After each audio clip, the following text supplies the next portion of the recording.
धाकड़ खबर, बेखौफसुमा बेबाक अंदाज।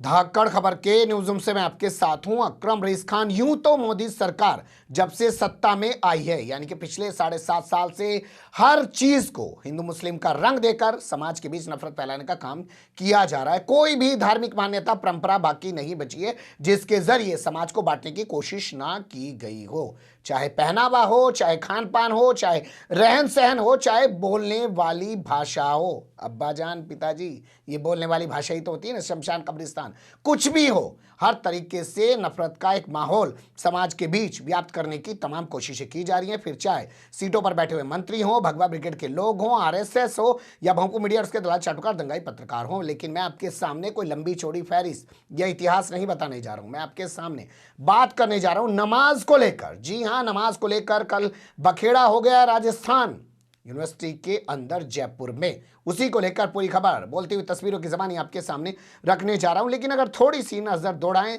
तो दो चीजें हमारे सामने उभर के आती हैं।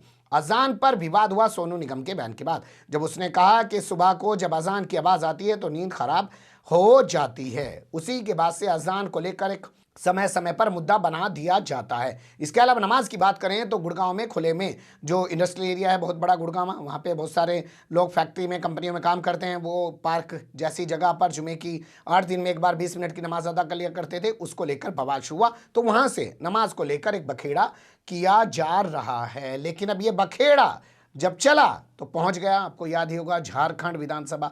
वहाँ नई विधानसभा जो बनी है, पुरानी विधानसभा के अनुसार नई विधानसभा में भी एक कमरा अलॉट कर दिया गया, वहाँ पे नमाज पढ़ने की इजाज़त दी गई। बस भाजपाई वालों ने वहाँ पर भी अपना नंगा नाच दिखाना शुरू कर दिया। हनुमान चालीसा का पाठ करने लगे और कहने लगे कि हमारे लिए भी एक जगह दी जाए, जैसे इनको कभी रोका गया। उसके अलावा उत्तर प्रदेश में भी इसको लेकर बवाल शुरू हो गया। लेकिन अब जो कल देखने को मिला है वो हुआ है राजस्थान में। राजस्थान वो राजस्थान है जब वहां पे वसुंधरा राजे की सरकार थी, या सीधे तौर पे कहेंगे बीजेपी की सरकार थी, तो रोजाना लोगों को मॉब लिंचिंग के नाम पर मारा जा रहा था कि गाय की तस्करी कर रहा था, गाय की हत्या कर रहा था। कभी पहलू खान को, कभी अकबर को, कभी रकबर को, कितने सारे लोगों को मौत के घाट वहां पे उतार दिया गया। लेकिन जब से अशोक गहलोत सत्ता में आए तब से भगवा गैंग का, भगवा ब्रिगेड का थोड़ा डंक दबा है। हालांकि हमेशा की तरह यह कहना कुछ गलत ना होगा कि कांग्रेस ने ही इन लोगों को पाला है, वरना नाथुराम गोडसे के मानने वाले आज तक इतनी बड़ी ताकत में इस तरीके से मजबूत ना हो जाते अगर कांग्रेस पहले ही दिन से इनको ठिकाने लगाने पर आ जाती। इनके खिलाफ तो मुकदमे थे, तमाम चीजें थी, सबूत थे, फिर भी ये यहां तक पहुंच गए। तो वैसे ही आप कह सकते हैं राजस्थान में अभी भी ये लोग पूरी तरह से ताकत के साथ अपनी काम कर रहे हैं। अब जो ताज़ा तस्वीर उभर के आई है उससे आपको रूबरू करा देते हैं। जयपुर में राजस्थान यूनिवर्सिटी है, उसको राजस्थान कॉलेज भी कहा जाता है। वहाँ पे एक टीचर एक मुस्लिम लड़के को जो खुले में नमाज पढ़ रहा है उसको टोक देता है। उसके बाद वो लड़का जाता है प्राचार्य के पास और जाके शिकायत करता है। प्राचार्य कहते हैं कि ठीक है, यहाँ कहीं भी आप नमाज पढ़ रहे हैं, कोई पाबंदी हमारे यहाँ नहीं है, आप पढ़ सकते हैं। रही बात टीचर की तो उसको नोटिस जारी कर देते हैं। बस यहीं से विवाद शुरू हो जाता है। कल सोमवार का दिन है। एबीवीपी, अखिल भारतीय विद्यार्थी परिषद, जो आरएसएस का छात्र विंग है, बीजेपी का छात्र विंग आप उसे कह सकते हैं एक तरीके से, उसके लोग पहुंच जाते हैं और बिरसा मुंडा की जयंती के अवसर पर आड़ लेकर पहले माल्यार्पण करते हैं और फिर वहां पे हनुमान चालीसा का पाठ शुरू कर देते हैं। सुन लीजिए।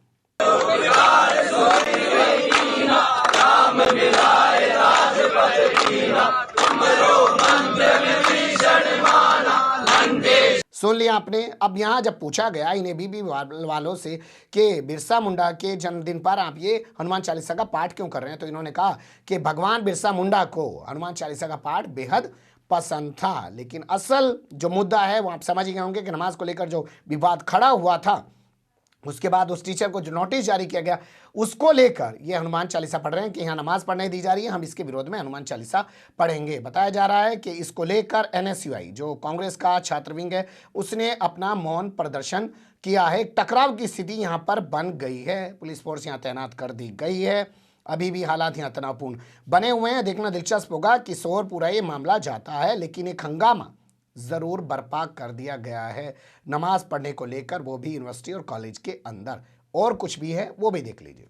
देखिए, ऐसा नहीं है कि नमाज को लेकर जो कल यूनिवर्सिटी में, कॉलेज में देखने को मिला वही सब कुछ है। नोएडा की ये तस्वीर मैं आपके सामने रखना चाहता हूं जो कल आई है सामने।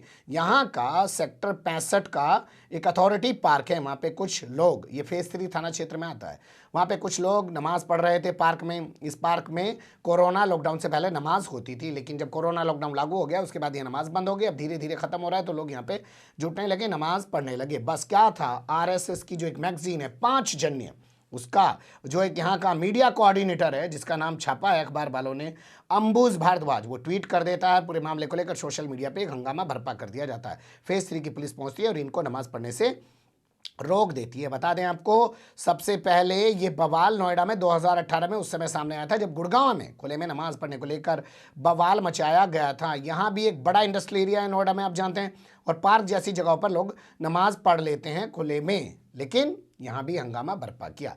इसी तरीके से एक तस्वीर हमारे सामने आई है। इसी नफरत के बीच गुड़गांव से बताया जा रहा है कि वहाँ पे एक हिंदू शख्स सामने आए हैं, उन्होंने अपनी ज़मीन दे दी है नमाज पढ़ने के लिए। ये तस्वीर उस दौर में सामने आ रही है जहाँ खुले में नमाज पढ़ने को लेकर भगवा ब्रिगेड के लोग कहीं कीर्तन कर रहे हैं, कहीं हनुमान चालीसा का पाठ कर रहे हैं, बड़ी बड़ी रैलियाँ कर रहे हैं, और वो भी बिना इजाज़त, बिना अनुमति के, और उनको जो है नमाज पढ़ने से रोक रहे हैं। तो ऐसे में एक हिंदू का अपनी ज़मीन देना नमाज पढ़ने के लिए दिखा रहा है कि आरएसएस ने पढ़े ही 100 साल मेहनत की और पढ़े वो सत्ता पे इस कदर काबिज हो गई हो, लेकिन फिर भी इस देश में जो सेकुलरिज्म की जड़ें हैं वो बहुत मजबूत हैं। आपको याद होगा, अभी प्रज्ञा सिंह ठाकुर ने भी एक बयान दिया था अजान को लेकर के। सुबह साधु संत जो है अपनी उपासना करते रहते हैं और अजान की आवाज़ आती है उनकी उपासना भंग हो जाती है। उसके बाद क्या ये जो यूनिवर्सिटी में हुआ राजस्थान के अंदर, वो सोचे समझे तरीके से नहीं किया गया, प्लान वे में नहीं किया गया, क्योंकि बच्चे तो पहले भी खुले में नमाज पढ़ रहे होंगे, बाकायदा उसको मुद्दा नहीं बनाया गया। और ये तमाम चीज़ें क्या उत्तर प्रदेश चुनाव जीतने के लिए नहीं की जा रही हैं? क्योंकि लगातार आ रही रिपोर्ट बता रही हैं कि भाजपा की ज़मीन सिकुड़ती जा रही है। इवेंट के जरिए जो माहौल बनाने की कोशिश कर रही है और धार्मिक तौर पर लोगों को उकसा के, जो वो भड़का के जो वोट लेने की कोशिश कर रही है, उसमें वो कामयाब नहीं हो पा रही है। इसलिए हर तरफ से, चाहे मध्य प्रदेश हो, चाहे हरियाणा हो, चाहे राजस्थान हो, चाहे गुजरात हो, बात गुजरात की तो कुछ देख लीजिए, नमाज ही नहीं, अब जो फूड स्टॉल लगे हुए हैं मीट के, उनको भी निशाना बनाया जा रहा है। गुजरात का कानून मंत्री राजेंद्र त्रिवेदी कहता है कि जो सड़क किनारे फूड स्टॉल लगे होते हैं मीट के, उनका जो धुआं निकलता है उससे लोगों को दिक्कत होती है, इनको हटाया जाना चाहिए। इसके बाद यहाँ बीजेपी के जो प्रदेश अध्यक्ष हैं CR पाटिल, इंडियन एक्सप्रेस में उनका बयान छपा। उन्होंने कहा कि ये हमारा मुद्दा नहीं है, हम इससे सहमत नहीं है। जो फूड स्टॉल सड़क किनारे लगे हुए हैं वो लोग देखते रहें और इस और ध्यान ना दिया जाए। लेकिन बावजूद इसके प्रदेश अध्यक्ष कह रहा है 8 यहाँ के नगर निगम हैं, 8 नगर निगमों पे यहाँ बीजेपी का कब्जा है। पहले बड़ोदरा नगर निगम जो है वो 15 दिन का अल्टीमेटम देता है कि अपने स्टॉल वगैरह तमाम चीज़ें हटा लीजिए, उसके बाद कार्रवाई की जाएगी, और फिर कार्रवाई शुरू कर देता है। उनके खिलाफ मुकदमे लिखता है, बुलडोजर से उनकी तमाम चीज़ों को तोड़ देता है, ढा देता है। अब उस क्रम में अहमदाबाद का नाम भी आ गया है। अहमदाबाद नगर निगम ने भी जो मीट की जो दुकानें हैं जो सड़क किनारे लगी होती हैं, ठेली, खोमचा, गुमटी, जो भी आप कह सकते हैं, फूड स्टॉल, उनको एक सभ्य शब्द के साथ कहा जा सकता है, यानी गुमटी कह सकते हैं, उनको जो है हटाना शुरू कर दिया है, हटवाना शुरू कर दिया, उन पर रोक लगा दी और आदेश जारी किया है कि शिक्षण संस्थान यानी कि स्कूल, कॉलेजेस, कोचिंग सेंटर जो हैं उनके आसपास मीट की दुकानें नहीं होंगी। शराब की दुकानें हो सकती हैं वहाँ पे, उनको लेके हल्ला नहीं मचाया जा रहा, शराब बिकवाई जा रही है। हालांकि आपको बता दें गुजरात में शराब पे पाबंदी है, वहाँ कोई दुकान उस तरीके से नहीं सस्ती है जैसे और राज्यों में सस्ती है बिहार की तरह, लेकिन शराब का कंजम्पशन वहाँ पे भी अच्छा खासा है। तो वहाँ कहा जा रहा है कि धर्मस्थलों के आसपास जो है फूड स्टॉल नहीं लगने दिए जाएंगे। लेकिन ये मुद्दा जो मीट वाला उठा है, ये सबसे पहले कहाँ से उठा था वो भी देख लीजिए। देखिए, खबर के शुरू में मैंने आपसे कहा था कि आपके सामने तमाम जानकारियां रखूंगा तो खबर बहुत लंबी हो जाएगी, लेकिन मैं नमाज के और मीट के आसपास ही अपनी तमाम खबर को समेट के रखना चाहता हूं।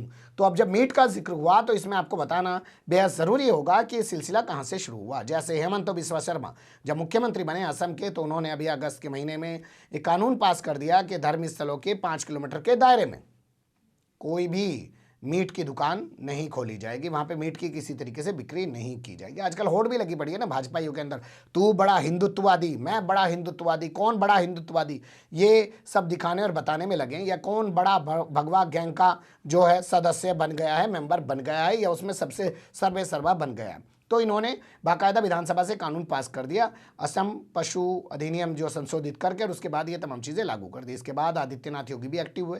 भाई वो तो खुद एक साधु हैं, वो पहुंच गए मथुरा और उन्होंने मथुरा में खड़े होकर कहा कि जो धर्म स्थलों के आसपास जो शराब की दुकानें हैं, जो मीट की दुकानें हैं, वो नहीं लगने दी जाएंगी। लेकिन ये क्लियर नहीं किया कि क्या ये सिर्फ वृंदावन में लागू होगा, पूरे मथुरा में लागू होगा, या पूरे प्रदेश में जहाँ जहाँ धर्मस्थल है वहाँ लागू होगा। इसको लेकर ताज़ा कोई खबरें हमें मिल भी नहीं पाई हैं। लेकिन कुल मिला के ये है कि जैसे जैसे चुनाव करीब आ रहा है, वैसे वैसे जितनी भी तमाम चीज़ें हैं, चाहे वो खान पान से, रहन सहन से, पहनावे से जुड़ी हुई हैं, धार्मिक परंपराओं से, मान्यताओं से जुड़ी हुई हैं, उनको लेकर एक हंगामा बर्पा किया जा रहा है ताकि माहौल को हिंदू मुस्लिम करके वोट हासिल किया जा सके।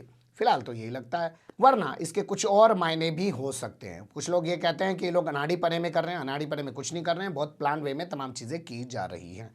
कमेंट्स के रूप में आप लोग अपनी राय दे सकते हैं, खबर को लाइक कर सकते हैं, चैनल को सब्सक्राइब कर सकते हैं और ज़्यादा से ज़्यादा हमारी खबरों को शेयर कर सकते हैं। फिर ऐसे ही किसी सुलगते हुए या उलझते मुद्दे लेकर मैं आपके सामने हूँगा हाजिर। फिलहाल अभी मुझे दें इजाज़त।